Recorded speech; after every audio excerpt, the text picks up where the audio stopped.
ನಂಬಿಕೆಯ ಮಹತ್ವಕ್ಕೆ ದೃಷ್ಟಾಂತಗಳು. ನಂಬಿಕೆಯು ನಾವು ನಿರೀಕ್ಷಿಸುವವುಗಳ ವಿಷಯವಾಗಿ ಭರವಸೆಗಿರುವುದು, ಕಣ್ಣಿಗೆ ಕಾಣದವುಗಳನ್ನು ನಿಜವೆಂದು ತಿಳಿದುಕೊಳ್ಳುವುದು ಆಗಿದೆ. ನಮ್ಮ ಪೂರ್ವಿಕರು ನಂಬಿಕೆಯುಳ್ಳವರಾಗಿದ್ದರಿಂದಲೇ ಒಳ್ಳೆ ಹೆಸರನ್ನು ಹೊಂದಿದರು. ಲೋಕಗಳು ದೇವರ ಮಾತಿನಿಂದ ನಿರ್ಮಿತವಾದವೆಂದು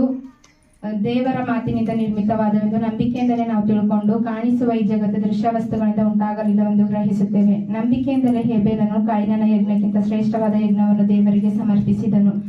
ಅದರ ಮೂಲಕ ನೀತಿವಂತನೆಂದು ಸಾಕ್ಷಿ ಹೊಂದಿದನು. ದೇವರವನ ಕಾಣಿಕೆಗಳನ್ನು ಅಂಗೀಕಾರ ಮಾಡಿದೆ ಆ ಸಾಕ್ಷಿ.